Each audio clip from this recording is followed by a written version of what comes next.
Hello and welcome. Today I am excited to bring to you a lesson that I'll go ahead and just call Intuitive Collage Creative Play. And so to start the Intuitive Collage Creative Play today, I have just a random stack of stuff. And I may not use all of these things, but this will help jumpstart the creativity. So this is just the packaging from an art supply. A lot of times people would throw this away, but I saw this and thought it looked cool, so I kept it. Here's just a little wing that I drew and cut out of watercolor paper. I have some sewing patterns, some string, ledger, rip outs from an old book, magazine pieces, and I also have a 12 by 12 wooden board. Back looks like that, it's just a wooden board. And I have pre-gessoed it with just a shabby layer of gesso. And what I mean by shabby is I didn't take any particular care to make sure that every little bit of the surface was covered. I just slapped a brush across it and let it dry. And that'll be enough for a first layer for us to start with. So, to get started, just gather up a few supplies. I'm going to go ahead and do the same disclaimer that I do with all of my classes, and that is, don't get too hung up on the supplies that are used. Use what you have, use what you love, use what inspires you. I will provide a list of everything that I have used in case you are curious, but you by no means have to go out and buy something new if you have something else that you can use instead.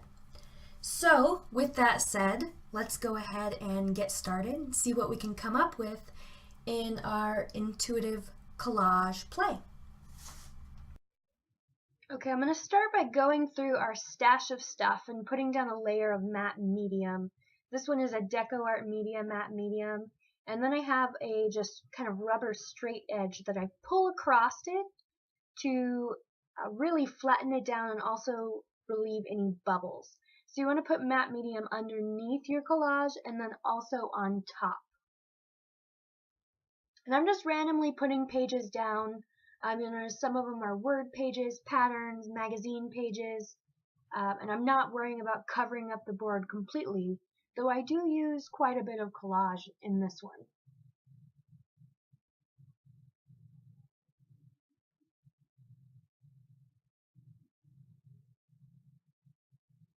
Now I'm using that rubber tool to really flatten things down and pull out any bubbles. And when it's completely dry, I'm going to go ahead and pick out a second layer of collage. And just use an image that really speaks to you. I really liked this image of the tall figure with the house. In the end, the finished product's going to look quite a bit different.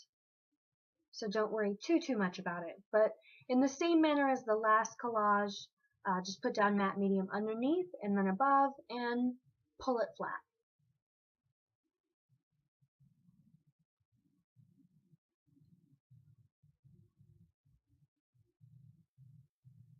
Now I have a Prima stencil. This one is the doily with a black modeling paste that I'm pulling through the stencil with a palette knife. Now I set the stencil aside in some soapy water, and I'm going to continue on with just dragging that palette knife around the edges, really getting some modeling paste all over the piece. I like the raised texture that this gives.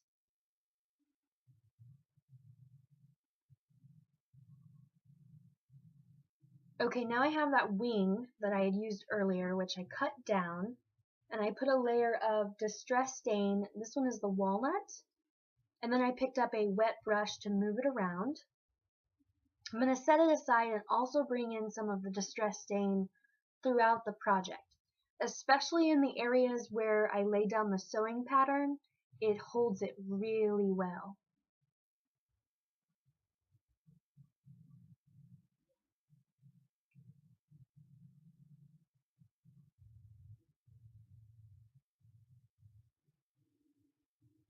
And because the stain made it a little hard to see, I'm going in with the Uniball Signo white pen to bring out some of the lines so that I'll be able to see it once I have it glued down.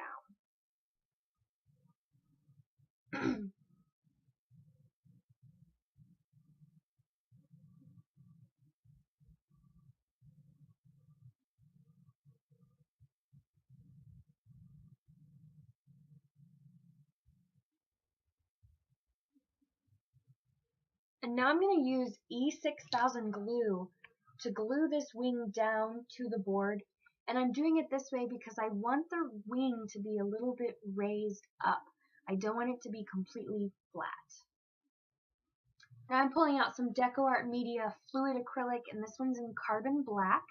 And I have a really tiny detail brush that I'm going to go in and just add a little bit more, bring out some of the figure's dress,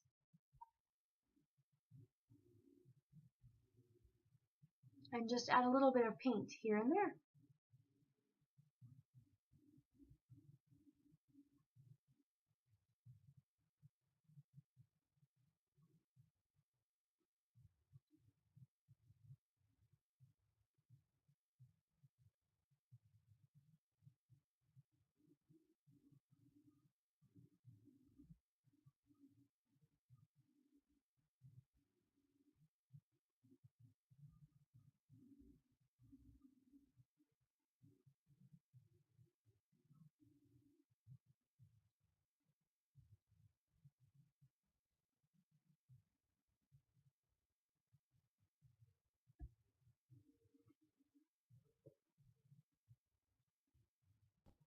Alright, so I have edited out some parts of this because I had tried and tried to save this portrait, and no matter what I did, I just didn't like it. So here I'm covering up that awful face with hair to make it look like her hair is hanging down in her face.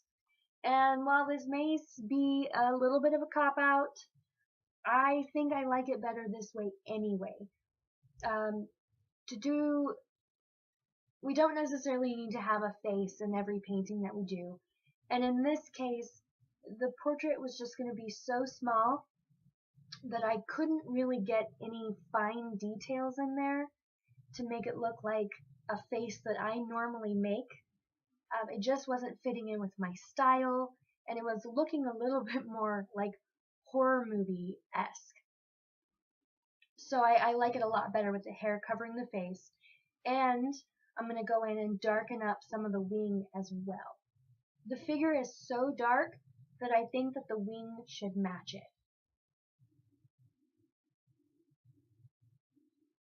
And really a part of this is, in painting intuitively, you don't necessarily need to have a plan when you start. When I had initially glued down that figure, I had intended to have a face in there. But just over time, that wasn't what this piece wanted. And so allow yourself to make changes as you need and to just go with what flows with the painting.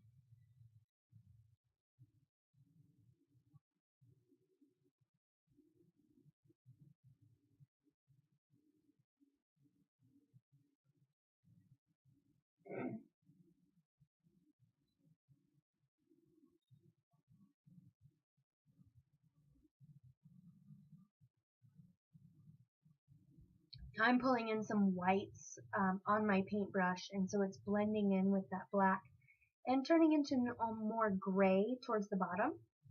And I'm also filling in the house area with some more of that white and black mixture turned to gray.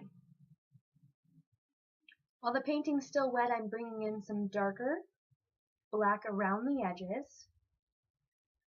And again, this is still with the DecoArt Media fluid acrylic in carbon black. I've got more of a detail brush now, and I'm bringing in more black, but with detail this time. We'll put in a little chimney and bring out the windows.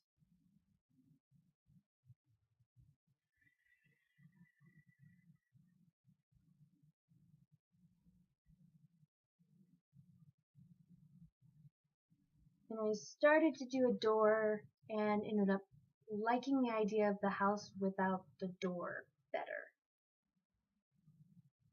I'm going to really wet down the house and then let it drip. And I'm doing this by occasionally picking up more acrylic along with some water on my brush so it can get really messy and really drippy. Once it's dry, I'm going to add a little bit more Distress stain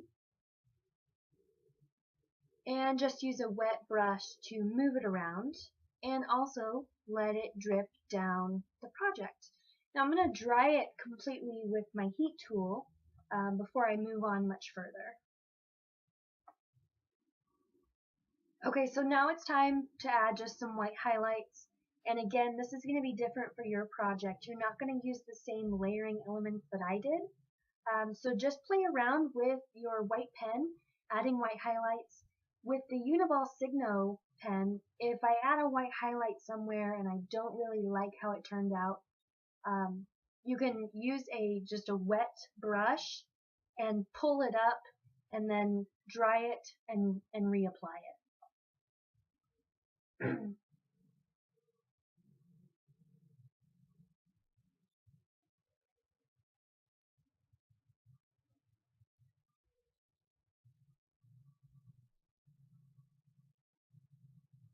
And I'm liking where this is going so far.